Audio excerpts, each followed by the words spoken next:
Hoy tenemos una cita muy literaria y en este caso nos la propone la escritora zaragozana Irene Vallejo. Irene, ¿qué tal?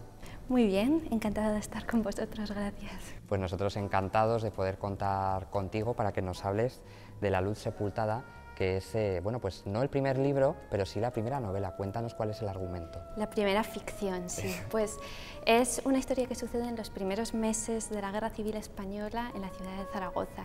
Y me interesaba sobre todo explicar, como dice el título, La luz sepultada, ese tránsito de la paz a la guerra, que es un poco como el final de un día, una puesta de sol, ¿no? Una luz que se apaga.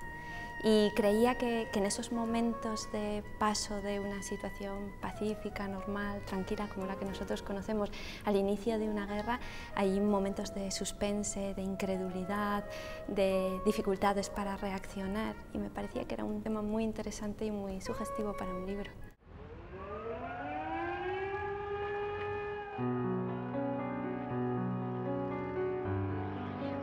¿Te parece si hablamos primero de los personajes de La luz sepultada, de esa familia Balbuena? Bueno, cuéntanos. Sí, son como has dicho, una familia, un matrimonio, el abuelo y la hija. Quería que representasen los distintos matices que había en la época, porque estamos acostumbrados a pensar que en la Guerra Civil pues, se impusieron los radicalismos de distinto signo, pero había en realidad pues, muchas posturas, muchas ideas, muchas formas de ver la vida. Quería que cada uno de esos personajes representase una forma de entender el mundo, la política, la realidad, la vida, y cómo cada uno de ellos luego, desde esa forma de ser, se enfrenta a los acontecimientos traumáticos que están sucediendo, y luego el suspense de cuál será la suerte de cada uno de esos personajes que corren peligros dependiendo de su situación, de su forma de vida, y cuál será el desenlace final de la historia.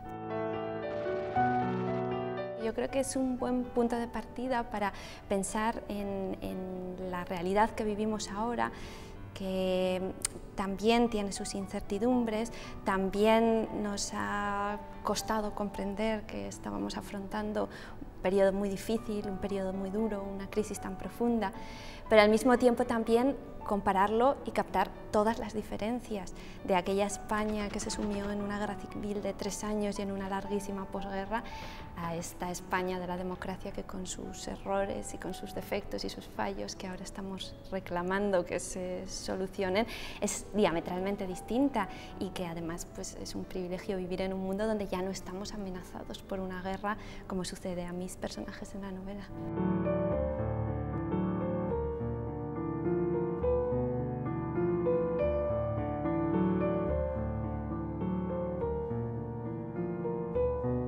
Y creo que además aportas algo muy importante que seguro que todos los lectores de aquí valorarán, y es que Madrid y Barcelona han sido muchas veces protagonistas, escenarios protagonistas de novelas sobre la guerra civil, pero en este caso es Zaragoza. ¿Por qué y cómo? Pues primero porque la novela surgió de todas esas historias que oyes contar a las personas que vivieron aquellos tiempos y que te llegan a tus oídos, cuentos orales, historias, anécdotas, y pensaba que esas historias tendrían más verdad si se desarrollaban en el lugar donde sucedieron realmente. Luego la fantasía consiste en desarrollarlas, en ensamblarlas, en crear un universo propio, pero creía que Zaragoza era un personaje más de ese universo, y entonces yo quería darle cabida, y también porque creo que la literatura tiene que abrirse a las ciudades de provincias, no siempre tienen que suceder en grandes capitales. Creo que Zaragoza, en la Guerra Civil Española, fue un escenario muy interesante por la situación que allí se produjo, porque aunque no se empezó a luchar inmediatamente en el frente, como en otras ciudades, no se combatía por las calles, los ejércitos no avanzaban, pero sí que hubo una dinámica que era la que se adaptaba mejor a mi novela de suspense, ¿no? La represión, el miedo, las detenciones, las delaciones. De hecho, la primera palabra de la novela es miedo, y creo que eso es muy descriptivo.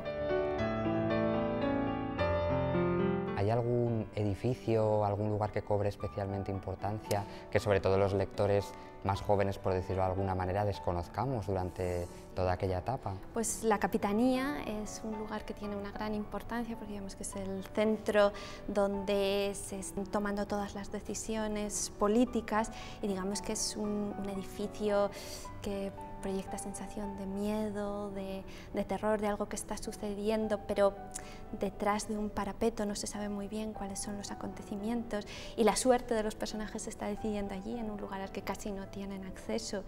Y me gustaría poner de manifiesto precisamente que la capitanía, que en mi novela y en la Guerra Civil tuvo ese significado pues, un poco oscuro, ahora ya ha empezado a albergar exposiciones de pintura. En la Feria del Libro del año pasado dio lugar a conferencias, espacio para conferencias sobre poesía, sobre literatura, o sea que también la capitanía es un símbolo de cómo ha cambiado la realidad.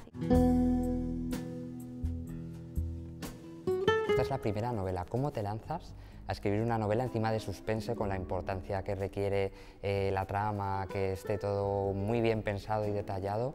¿Por qué y cómo fue el proceso de creación? Porque a mí me interesan mucho las ficciones. Yo inicialmente tenía vocación de escribir ficciones porque creo que la gente necesita historias, quiere que le cuenten historias. Las historias nos fascinan, cuando somos niños las pedimos, cuéntame un cuento, y cuando somos adultos no lo pedimos, pero nos fascinan en el cine, en los libros, en las series, incluso en el cara a cara cuando alguien me dice, ¿sabes lo que me ha pasado? Inmediatamente quieres saber qué ha sucedido. Necesitamos esas historias para que nos apoyen en la vida, para que nos distraigan, sí, también, pero para que nos enseñen, y me parece que esa es una profesión muy bonita. Entonces, si quería escribir, además del periodismo, que ha sido pues, mi primer contacto con el público, quería escribir ficciones. Y me parecía que quizá por el influjo de haber escrito en un periódico, quería que mi libro tuviera un ritmo muy vivo, muy periodístico, directamente a los acontecimientos, incluso a veces nervioso, muy ágil.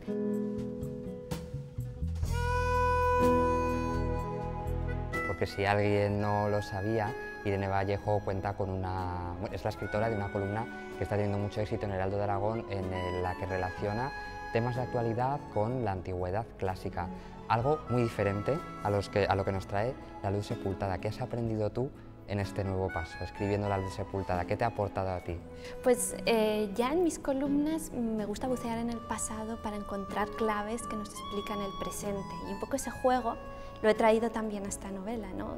Es un mundo del pasado que también nos atrae porque es distinto, porque tiene reminiscencias que reconocemos, pero hay cierta distancia, pero por otro lado nos deja plantear temas humanos eternos, las relaciones entre padres e hijos, el miedo, el ansia de libertad, el terror, la búsqueda, la pérdida. Creo que todos esos temas son muy interesantes. Esta novela me ha obligado a construir personajes, a darles una personalidad más definida, a cincelar historias, pero yo me siento muy cómoda haciendo eso y además me gustaría que fuera mi profesión en el futuro.